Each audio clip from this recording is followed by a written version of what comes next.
एक बहुत ही shocking plane crash. Air India की फ्लाइट AI 171 अहमदाबाद से लंदन जा रही थी। 240 से ज्यादा पैसेंजर्स और क्रू मेंबर्स इसमें बैठे थे और टेक ऑफ करने के सिर्फ 40 सेकंड बाद ही ये फ्लाइट बड़ी तेजी से नीचे डिसेंड करने लगी और लिटरली टेक ऑफ के 2 मिनट बाद ही ये प्लेन जाकर क्रैश कर जाता है गुजरात के रेजिडेंशियल एरिया में। ये पूरा इंसिडेंट इतना शॉकिंग इसलिए है क्योंकि इतिहास में इस स्पेसिफिक प्लेन टाइप के लिए ये पहला क्रैश है। ये एक बोइंग 787 ड्रीम लाइनर प्लेन था जिसका एक एक्सीलेंट सेफ्टी रिकॉर्ड है। आज तक इतिहास में ये प्लेन कभी क्रैश नहीं किया है। ड्रीम लाइनर की पहली फ्लाइट साल 2009 में उड़ी थी, आज से 16 साल पहले, और तब से लेकर आज तक कोई भी इस लेवल का हादसा इस प्लेन के साथ नहीं हुआ है। मैं जानता हूं बोइंग एज ए कंपनी का एक बहुत ही खराब ट्रैक रिकॉर्ड रहा है पिछले कुछ सालों में, जैसे कि उनके प्लेन टाइप B737 मैक्स जिसमें कई सारे मैन्युफैक्चरिंग डिफेक्ट्स देखे गए और कई सारे प्लेन क्रैशेस भी देखे गए हैं पिछले कुछ सालों में, लेकिन ये वाला प्लेन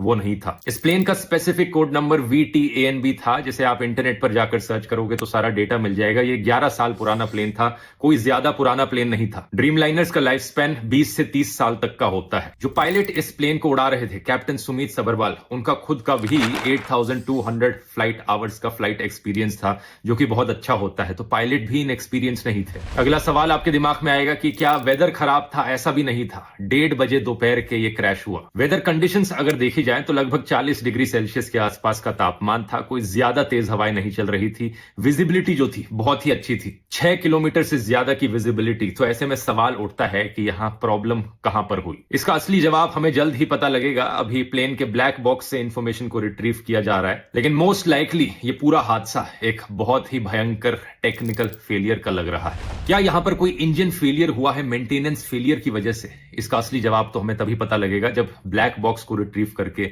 सारी इंफॉर्मेशन पब्लिक में रखी जाएगी। लेकिन सवाल यहां पर पूछे जाने चाहिए इन दो कंपनीज से, एयर इंडिया और बोइंग।